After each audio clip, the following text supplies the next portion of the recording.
Hi everyone. So today we're going to start on chapter 10.3, and this chapter also talks about comparing two means, but we are going to do this in a slightly different way. We are going to use paired data. So our objectives for today are going to be to analyze the distribution of differences in a paired data set using graphs and summary stats. And we're also going to construct and interpret a confidence interval for a mean difference. All right, so just to kind of give you an overview of what you're going to see. So in section 10.2, you learned how to perform inference. So you learned how to create confidence intervals and hypothesis tests on differences between two means when the data came from two separate independent random samples or two groups from some type of randomized experiment. But what if you want to compare means in a setting that involves measuring a quantitative variable twice for the same individual, or perhaps for two individuals who are much alike, just like, let's say, twins, for example?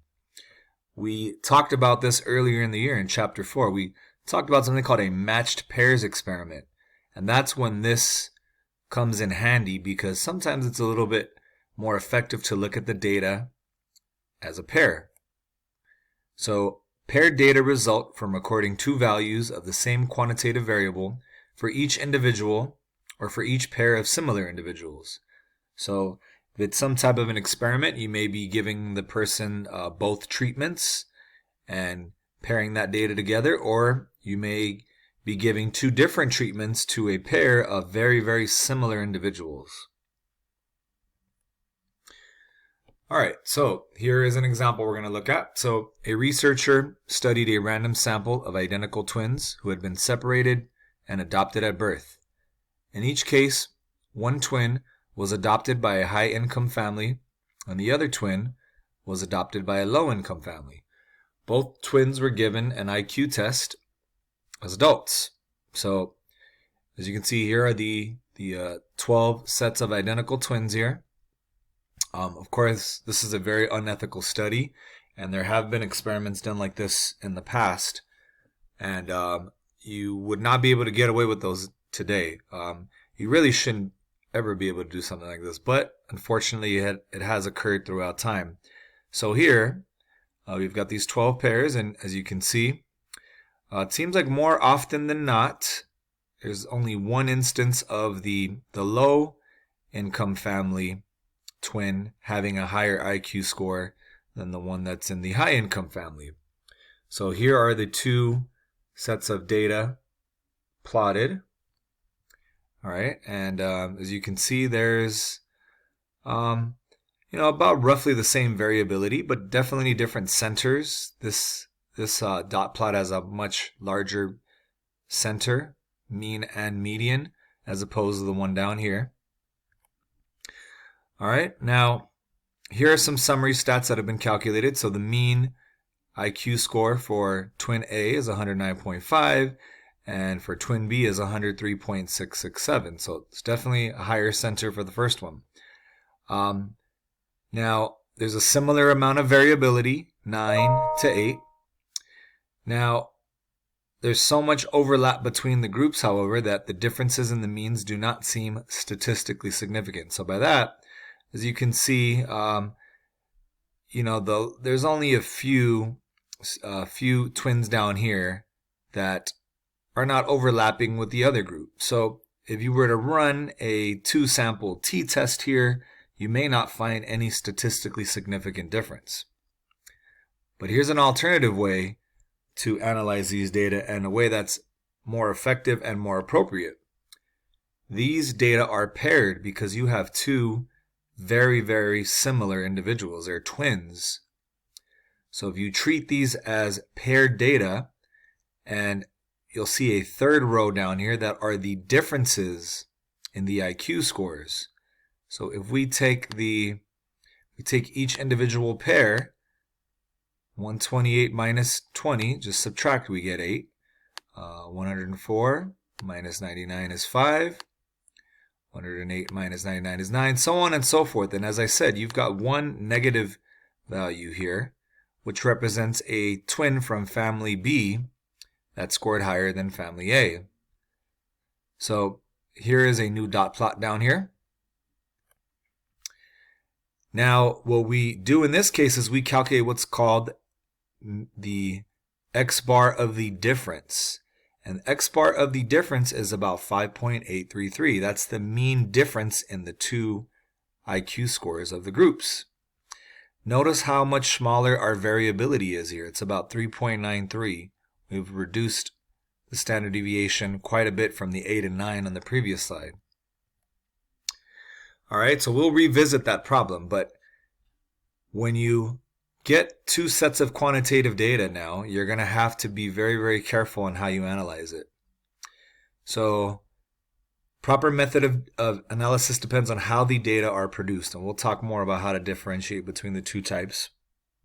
But here, when you are sure you have paired data and you are certain, you're going to start by computing the difference for each pair. Then you're going to make a graph of the differences. And we're going to use the mean difference and calculate x bar of the difference, and then we're going to get the standard deviation of the difference, and we're going to call that S sub diff. And those are going to be our summary stats. So we're going to calculate a mean and a standard deviation, and that's going to be our summary statistics. All right, so on this example, it says, does music help or hinder performance in math? So student researchers Abigail, Caroline, or Carolyn, and Leah designed an experiment using 30 student volunteers to find out. Each subject completed a 50-question single-digit arithmetic test with and without music playing. For each subject, the order of the music and no music treatments was randomly assigned, and the time to complete the test in seconds was recorded for each treatment. Here are the data along with the difference in time for each subject. So we've got there's a lot of data here. All right, so we've got a group that completed the task with music. So how long did it take for one group to complete this 50-question test? And as you can see here, first student. So these are our identifiers. We have student number 1 here. And with music, they took 83 seconds to complete the task. Second time, or maybe not necessarily the second time because the order was randomly assigned, but when they took the test without music, it was a 13-second difference. So down here, this is our diff. Music minus without music, 13 seconds. All right, and going on here, so here for student 2, that's the identifier. They took 119 seconds with music and 106 without. That difference is also 13. Now let's look at a negative value. So sometimes some students took longer. Oops, sorry, I looked at the wrong one. I meant to look at number 6. So some students took longer without the music. So as in the case with students 6 and 7, so they took 106 seconds to finish that task with music and 112 without. So they get a negative difference down here. And it just, whether or not you get a positive or negative just depends on how you define your difference. We're defining the difference as music minus without music. If you define your difference the other way around, these might be negative and all these negatives would be opposite. But here, this is the way we were defined, and this is our difference section. All right, so problem A, make a dot plot of the difference in time for each subject to complete the test. So we're going to make a dot plot of all of these numbers here. All of these values, basically the entire bottom there and the entire bottom portion there. So we're going to have 30 dots because we have 30 different students that were in the study, 30 different pairs of data. And then we're going to describe what the graph reveals about whether or not music helps or hinders math performance. And then we're going to calculate some summary stats, the mean difference and the standard deviation of the differences, and also interpret the mean difference. All right, so again, we're looking at these columns, sorry, not columns, those rows down here. This row and this row, and we're going to make a simple dot plot. Our minimum value here looks to be negative 13, and our maximum looks like it's going to be 20. So there's that student who has a negative 13-second difference right there. Here's a student with the 20. And the most common value here looks like about -2. Seems like the most common difference. All right, so that's our dot plot, and we just want to define that this is music minus without music. All right, now the other question B was, what evidence is there as to, let's go back and read that. Describe what the graph reveals about whether music helps or hinders math performance. So there are 17 out of the 30 students who took longer to complete the test when listening to music. So if you look here, so this entire group here, 1, 2, 3, 4, 5, 6, 7, 8, 9, 10, 11, 12, 13, 14, 15, 16, 17 took longer because there's a positive difference.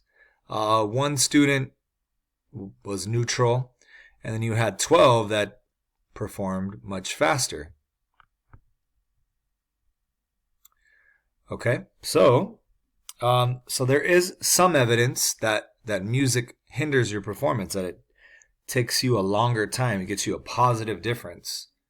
Now, we'll talk tomorrow about how to perform a confidence interval, and then the following day we'll talk about an inference test. So we're going to use all the same tools that we've been using in Chapter 10 to analyze and determine if there's evidence for some type of alternative hypothesis. All right, the last question was, what are the summary stats going to look like? And here, what I did is I made a list. So I made a list of only the differences in my calculator. You can't see all 30, but what I did is I typed in 13, 13, 6, 8, 5, -6, etc. And I have 30 values in my L1. And I'm going to go back and use a tool that we learned at the beginning of the year, StatCalc. And I'm just going to calculate my one variable stats. List is L1. We don't want a frequency list here, but then we click calculate. And what you will find is that our X bar of our differences is about 2.8 seconds. So on average, it took the group that listened to music 2.8 seconds longer to complete the task than the group without music. And we have a standard deviation of 7.49. Remember, that's this output right here, S sub X. The time it took these 30 students to complete the arithmetic quiz with music was 2.8 seconds longer on average than the time it took without music. So that's what our summary stats tell us.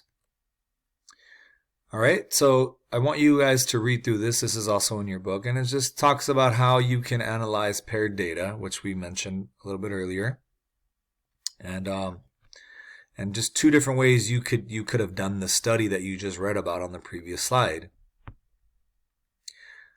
All right, now before I let you go, I want to talk about the conditions for mu diff.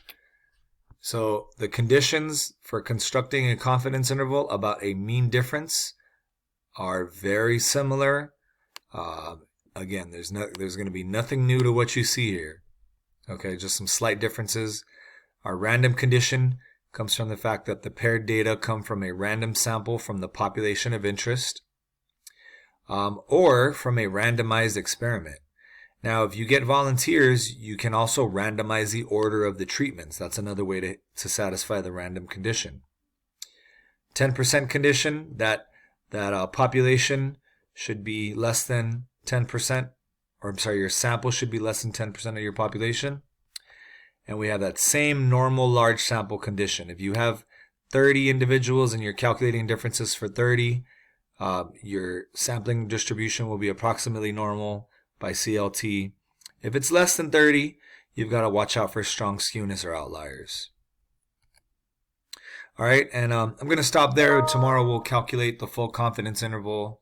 Have a great day, everyone. See you soon.